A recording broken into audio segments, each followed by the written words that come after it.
you at the top, then I'm going next you. Nah, this ain't MTV, and I ain't coming up off of...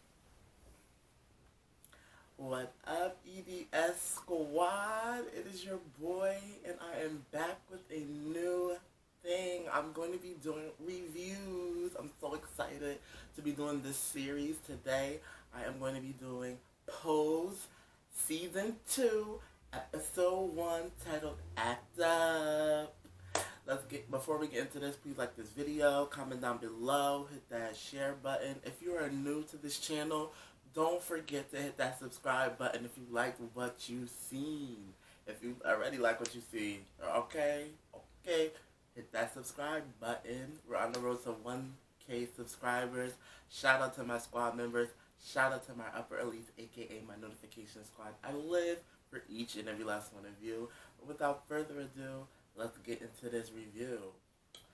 So I'm pulling out my notes. Give me a second. You know, I should have my notes out already. But before I get into this, because I'm starting, Season 2. Season 1, first of all, I never was, into the ballroom scene. I never really knew what the ballroom scene entailed. And Pose was the first thing. I know everybody was like, Paris is Burning is, the first documentary that a lot of people seen. I haven't seen it. I still haven't seen it. I'm going to see it, so don't shoot me, guys, in the comment section. I am going to see it. I just need to get a time to, get some personal time, and see it. But yes, I got introduced to Pose. I was randomly, I don't even know how I got introduced. I think I just seen an episode randomly, and then I just hooked. All last summer, I watched every single episode. I was just so hooked to it. And, I'm so excited for Season 2. I'm so excited for the new stories that we're going to get. It's a different time period, because we were in the late 80s in the first season. And now we're in the early 90s. We're in 1990, to be exact. So we're going to get, different things, different elements, different views, and stuff like that. So I'm excited. So, Season 2, let's get into it, because we got a lot to discuss. So, Season 2 is entitled, Season 2, Episode 1 is entitled Act Up. And we start off in the 1990s. It was told to us that we're in 1990. And we start off with Pray Tell and Blanca. They're seen on the boat to Hart Island. Watching this, I did not know that they were going to start it off with such a sad, thing. Because last time we seen Blanca, we seen Pray Tell. Actually, the last time we seen the whole gang, they were kind of on a high. Blanca got Mother of the Year. Pray Tell, just started a new, fresh relationship after his previous partner passed away to AIDS. We've seen Electra joining in the house of Evangelista. And we were just on a high. So to start off with a, okay, this season is going to be interesting. We're going to see the different dynamics. So when they get to Hart Island, they go to, it was revealed that they were going to see Pray Tell's ex. He has succumbed to the AIDS virus. They were broken up at the time of his death. And just going to the burial site, where it was just like, I'd never been to a burial site where there's just unmarked bodies everywhere. I'd never been to one of those. So I didn't even, so seeing how they just don't care, and how they just was like, well, they're unmarked, so, you're just going to have to, pick a spot and just pray that it's, your person, basically, who it is. That was just, really, damn. They really do people like that, because I've never experienced that. Even, the people that passed in my family and in my, I just never experienced it. And that was just wow, it was just heartbreaking. Something that definitely stood out to me in that scene was when they separated the HIV and AIDS, people that passed away in a different part of the field. And Pray Tell was like, why? And she was like, well, we don't know what the virus is going to do. We don't know if we can still catch it when they're dead. It was just such a time. And it just showed that in the 1990s, even though they were progressing in a lot of ways with the AIDS virus, they were still, blind and still, I wouldn't say, I wouldn't say stupid, but they were still stupid to a lot of, things that pertain the virus. But, as we go on in time, everything starts to be revealed and we start to figure out that, certain things can't happen. You can't get HIV or AIDS from certain things, stuff like that. So yeah, like I said before, Pray Tell said that his ex was by himself when he died, and that it was so hot that he melted in the mattress. Like, I was like, Pray Tell, sus. You already given me a visual of, him being dead. It's not funny, but you already give us a visual about him dying by himself, like, adding in the layer that, he was like, oh. It was just sad. That soul scene was just sad, and it just goes to show you that people really did not care. And in today's time, people still don't care, but it was worse back then. Like, people really did not care about black people, gay black people, gay black men, gay black, like, it was just sad to hear. So next. Oh, yeah, so then they go to a field where people would drop their heart-shaped rocks, and what they would do is they would write, like, a message or, rest in peace to their loved one, and place the rock, in the group. And we've seen that Pray Tell drops off one for Keenan, his ex. Then we get to the next scene where it shows Blanca going to the hospital to get a checkup. This scene, for me, it was interesting how Blanca has been, diagnosed. We're in 1990, so she's been diagnosed for some years now, and she still, didn't know how to properly, read and know what her status and where her status was at the time. That was interesting. But the doctor, gives it to her in layman terms and just says that her red blood cells are good, but they're checking for the T cells, because if anybody knows about, HIV and AIDS, the T cells is what, fights off, infections and sicknesses and stuff like that. So, they're really checking to see if those T cells are strong enough, and if there's a lot of them, so you can be able to fight off these illnesses. Because we all know, if you guys study biology, if you study human anatomy, 9 times out of 10, you're not dying from HIV and AIDS. You're dying from a complication due to the fact that you have HIV and AIDS. So as she's explaining to Blanca, she tells her that her T cell count fell below 200. And when they fall under 200, they classify that as, a person having the AIDS, virus disease at this point. Blanca, when she heard that, I seen Blanca's face just went, like, blank. It just was like, whoa. Like, this is real. Like, I can sit up here and pretend and play around like I don't have the disease, but now it's getting serious. Now it's elevated to AIDS. Like, I'm classified now as AIDS. And, the doctor assures her that, she's not dying, that there's still a fighting chance. You still have a chance to fight this, and you still have a chance to live with this and be good for the rest of your life. She recommends her to start taking the AZT medication, which is AZT is it's not a cure, but it is a barrier of some sort. Don't get me to be a doctor, because I am no doctor. But if there's any doctors out there that's watching this, you can tell me what AZT is verbatim. She explains that when the rich, so she starts explaining how she gets AZT because, AZT at that time was a lot of money. Only the rich people that could afford it, got that drug. If you were not rich and you could not afford that drug, 9 times out of 10 you were not taking that drug, and 9 times out of 10 you were just SOL. And that's sad to say, but that's how it was back then.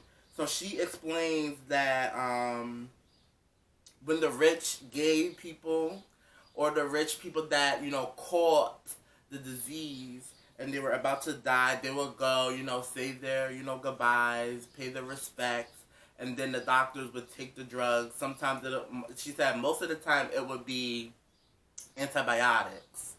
But 9 times out of 10 you'll find, like, once in that blue moon, you'll find somebody that also had the AZT, and they would take that, and then they would, give them to people that are less fortunate and, don't have the funds and the means to have that drug.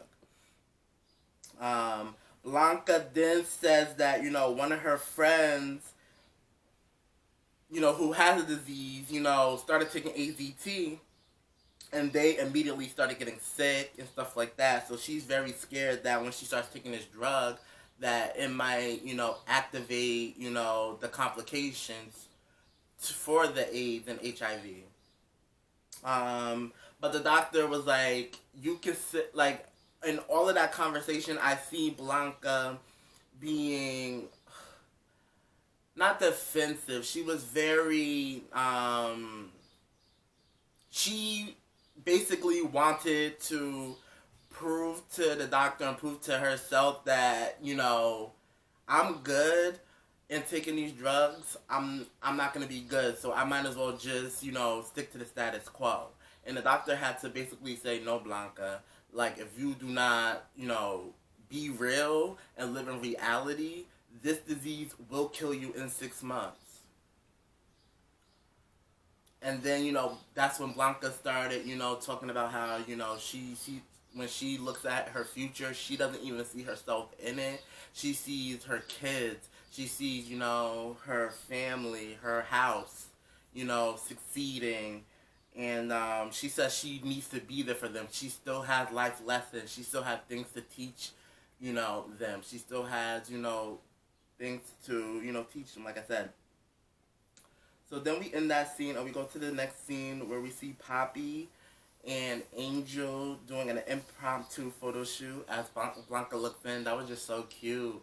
I'm so interested to see because I'll talk about that later in this review. But it was interesting to see, Poppy and Angel, having that moment together is dope. And then Blanca just looking like, look at my kids. Look at my kids. It was so cute. So then we go to the next scene where Blanca's at her job, and Madonna's Vogue starts playing on the radio, and the lady saying that, so this was the time where Madonna's Vogue just freshly came out, and it started hitting the airwaves, and it started buzzing. So Blanca was very happy because she saw by this time the music video was out, and if everybody, I don't know if any gay person in this world that has not seen, Madonna's Vogue video, if you have not, you need to get your life.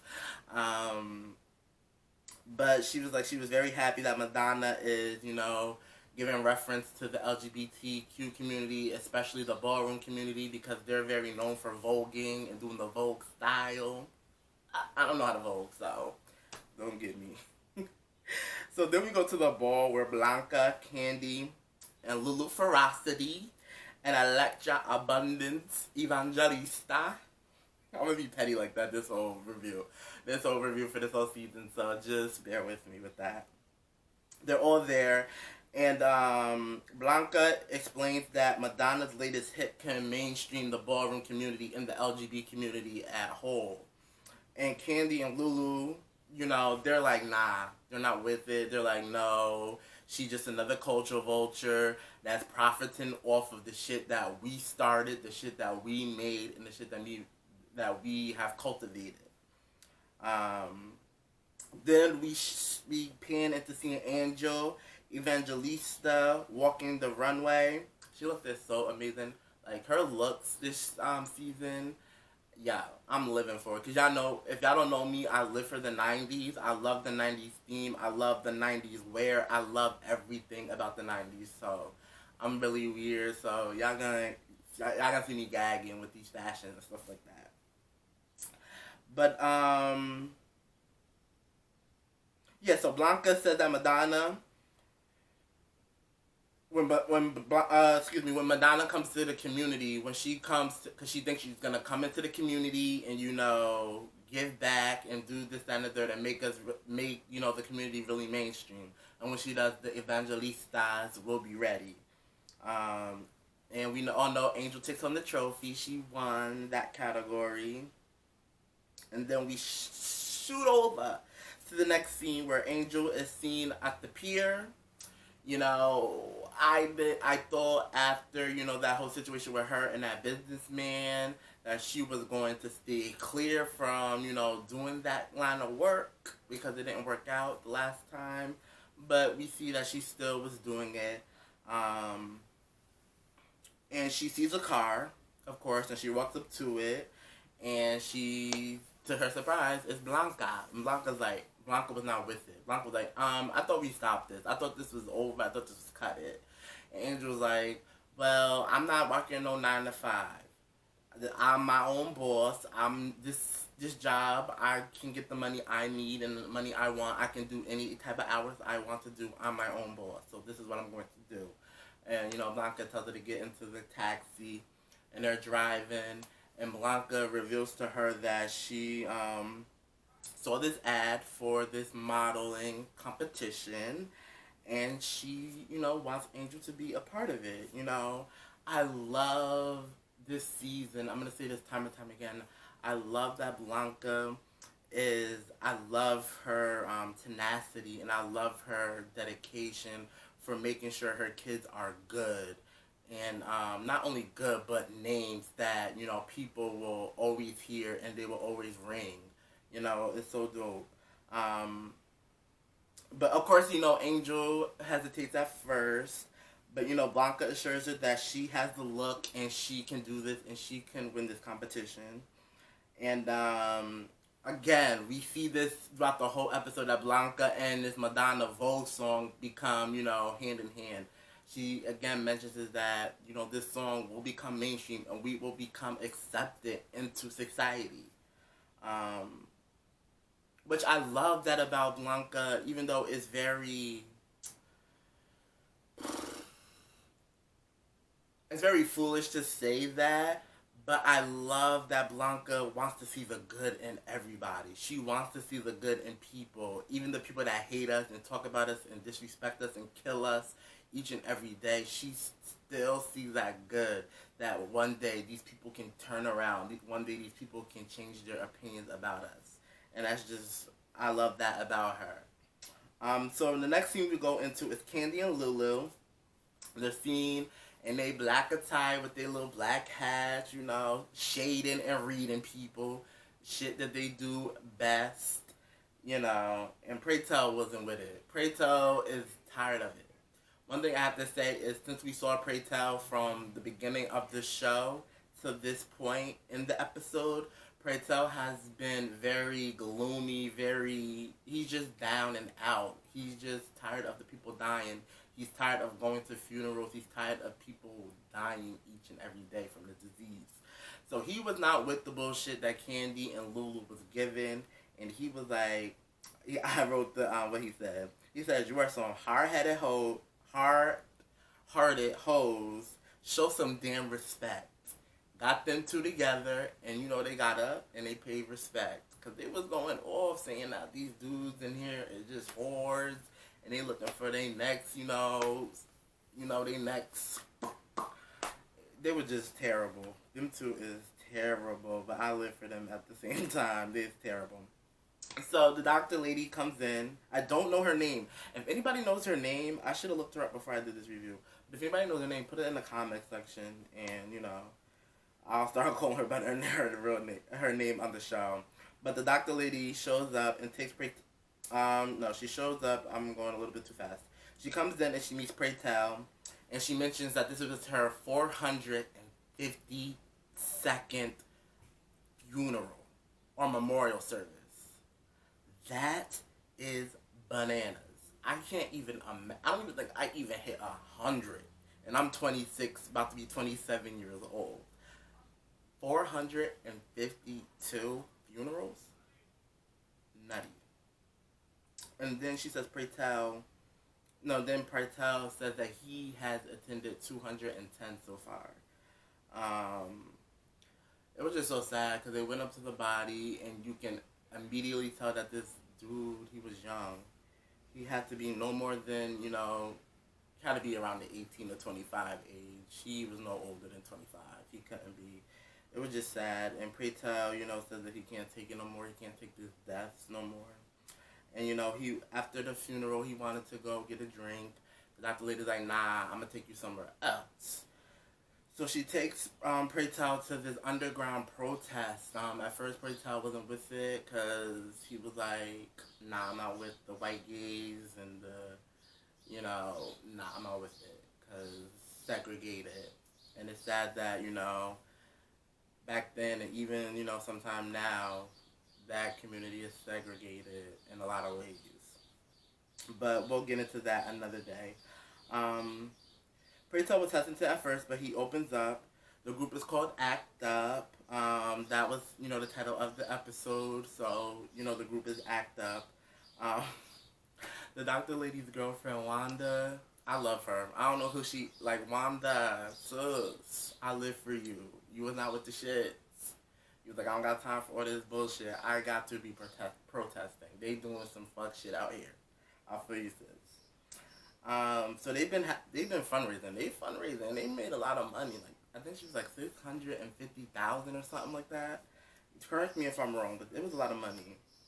But then she announced that they were going to do a peaceful protest at the Catholic Church for their stance on HIV and AIDS and what the Catholic Church's stance is on HIV and AIDS at that time. They was preaching abstinence, that condoms don't work. You just got to have safe sex, but that's not realistic.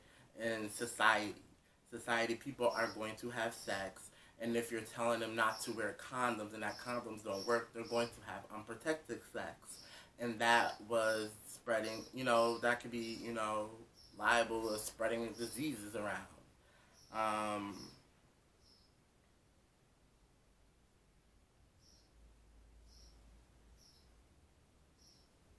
And then I see, as the scene goes on, you see that Pray Tell starts opening up, and he's like, okay, these people are fighting the same fight I want to fight. These are the people that, my community ain't really doing nothing. They don't really care. They just love going to balls and shaking their ass and ringing their ass and fucking this and that and third. But this, group of people, they want change, and I'm with it. And, you see them chanting, act up, fight back, fight AIDS. That was their mantra. Then we go on to the next scene where we see Blanca, Angel, and Poppy. They're going to the model casting. The lady checked Angel because now it's time for Angel to go in and meet the judge. And she thought Blanca was going to go with her. Blanca's like, nah, because if I go in there, they're going to know your tea. They're going to know who you is and what you is. So Blanca was like, nah, I'm going to stay out here. You go in there. You do your thing. So then Angel goes in, and the lady's checking her stuff out. She's looking at the pictures. She didn't have professional pictures. People that know and people that are in the modeling agency, know that professional pictures are a must when you are at a casting. And she didn't have professional pictures. The lady was so nice and was like, yo, you're stunning, you're beautiful. I'm going to hook you up with a photographer because, Angel couldn't afford it to just get any photographer. So the lady hooked her up with a photographer, and, he'll give you a discount. And she let her know that she made it to the semifinals, which I was like, yes, Angel. I was so happy. She was so happy. And then we go into the next scene where they're at their dinners, the mandatory dinners where everybody has to be at. Pray Tell asks about Damon's beau, Ricky. Ricky was missing in action. But we all know Ricky last was seen going on tour with Al B. Shore, and we were just, told that he's still on tour with Al B. Shore, and he's getting ready to come home. Blanca again, saying that we're on a cusp for a revolution. Pray Tell says that they have been stealing our ideas and leaving us out, because Blanca thinks that Madonna is just going to go to the gay community and say, here, y'all, let's go, let's do this. But Pray Tell had to put it in context. Like, they stole the YMCA from us. That was our anthem. That was ours. And they took it and made it, sugarcoated it and made it into them. They've been doing that for generations upon generations. And leave the LGBT community out of it. Just the African American community in whole. They have always took our ideas, watered it down, and then turned it into and then make it seem like it was their idea from the beginning. They've been doing that from the beginning of time. So that's what Pray Tell was just making, Blanca aware. Blanca signs Damon up to be a Vogue instructor. And then, Pray Tell is telling everybody about the peaceful protests at the Catholic Church, and he wants everybody to be involved. Blanca says that everybody in that house will be going, we will be going, and guess who steps up in foot? Guess who steps in? Electra Abundance. Yes, Electra comes in, showing late, and she was looking, Electra. Electra was looking very Electra. Okay? To the nines. Looking fly to the nines. Blanca mentions a protest to Electra, and Electra was like, nah, she ain't doing that. She's not with the people. She's not with the protesting. Nah, she's not with it. So then we go to the next scene where Blanca is seen at her job, and it was the day of the protest, and she was getting ready to leave, and her boss was like, nah, you can't leave, you got another appointment. And she was like, no, like, I gotta go, my whole family is gonna be there, like, what? And the boss gives her an ultimatum, and Blanca is in a new space, so she's like, I quit. And the owner, I thought that her and the boss was really cool. So for the boss to turn on her and say that you will never get a job, you will never get this, that, and the third, if people find out who you really are, this, that, and the third, it was very nasty. She was very nasty. And Blanca was like, you know what? I'm going to go out and I'm going to get my own business. And when I do, I'm going to come back to yours and I'm going to buy you out. And I'm going to own that. Okay? I was like, okay, Blanca, you better tuck that shit. So then we go to the next scene, the protest at the Catholic Church. The whole house is present except Electra. Pray Tell starts passing out pamphlets, and then you see protesters started getting up and going to the aisles and lying down like they were dead.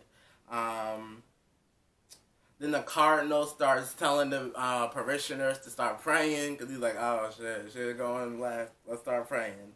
And then you hear the protesters saying, stop killing us, stop killing us. Angel gave a nice little monologue as well. I don't know what she said word for word, but it was definitely, poignant and dope. Then the police come in and, start escorting them out, and they all get arrested. We learn later in the episode. So then we go into Angel. She's at her photo shoot, and the photographer comes up to her and says, how are we going to pay for this? Like, what's going to be the pay? She was like, well, I don't really have all of the money. I can't really do this and the third.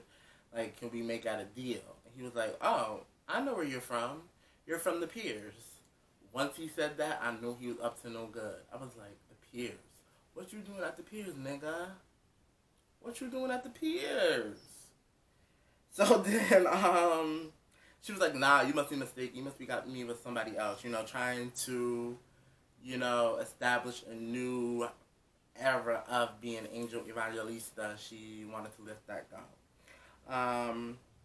So then he says for him to do the photo shoot, you will have to take private pictures for him, and then, we're good. And, she agrees, because she didn't know what she was getting herself into at first. Then we see the photo shoot where she looked it amazing. Like I said, I love 90s fashion and I love 90s wear. She looked it amazing. And after everybody leaves, people start leaving. We see that, guys, bear with me. I am charging my camera because it's going to die soon.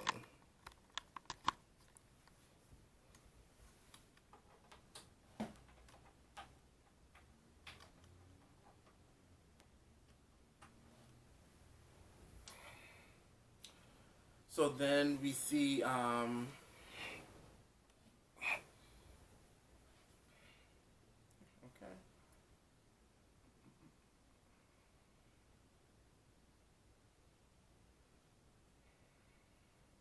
Oh yeah, so everybody leaves the photo shoot, and it's just her, Angel, and the photographer. And the photographer tells her to take off her dress.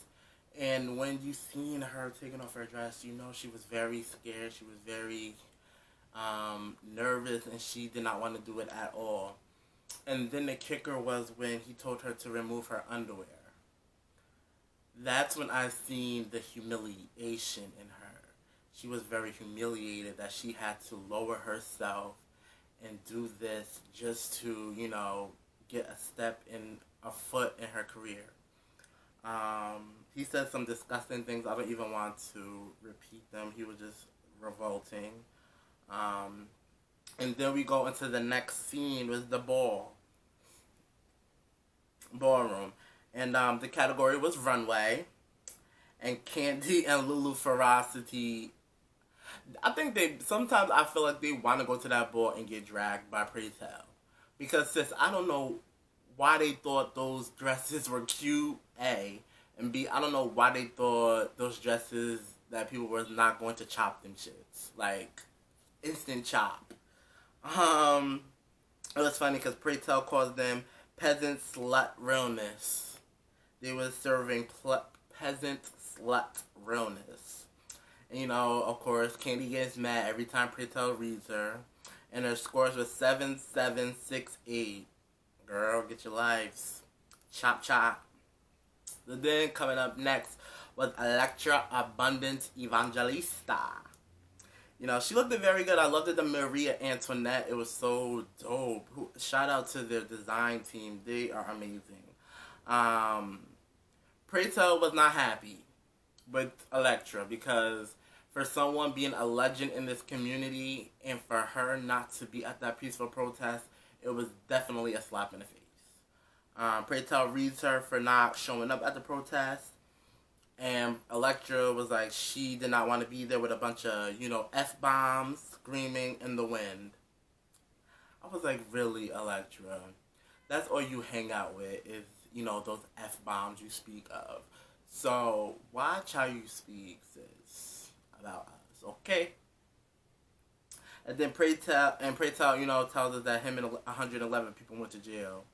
A funny thing I wrote was trash bag realness. That was another person that walked down the runway. They looked crazy. Angel walks down the runway, and she looked amazing. The guy that was in Pray Tell's spot, because Pray Tell left because he was just so agitated, he was saying a lot of things like, he states that this is a fantasy, and that this would be if this, that, and the other. It was just like very like, this will never happen, but if it's happening here, so this, that, and the third. And Angel really took all those words to heart. And you can see that her mood changed, her mood switched, and she was not with it anymore. She won, but she could not celebrate the win because of, you know, his words and everything. And then the stuff that just went down with her. So then we see Blanca and Poppy run after her, and they see her crying and ask her what's wrong. I thought Angel was going to keep the secret for a little while, so it was interesting and kind of refreshing to see that, okay, they're not playing games. They're going to address the issue right then and there. So Angel says that she will never be a real model, and Poppy assures her that, no, you will. One day you will. And Angel tells them what happens at the photo shoot. Blanca and Poppy went the fuck off. You tell me Blanca was like, nah, not my daughter. My daughter will not be in those smut magazines, okay? and they were gonna fight back. And then we go to the next scene where they're at the studio and Poppy is beating the shit out of the photographer. Kudos to Poppy. Okay. While Blanca and Angel are looking for the photos and the negatives, and they get their hands on them, they manage to get everything, and they got out. Then we go to the next scene where Angel is showing her pictures to the judge in the contest. Angel says that she really wants a shot in this. You know, she's been through a lot, and she really, really wants just one shot. And the judge loves her headshot. She loves her energy. She loves that she can Vogue. And she tells her that she is in the top 10.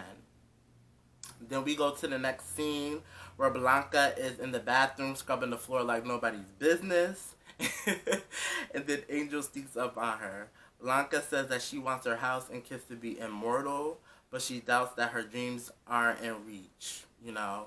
She tells Angel her T-cell count is low, and Angel comes in and comforts her, and she tells Blanca she made the top 10, and they are excited. I just want to say in that scene was so amazing, how the back and forth, and how their chemistry. I love the chemistry between MJ Rodriguez and India, I believe her name is. Their chemistry is so amazing. Like, that scene was amazing. It was dope.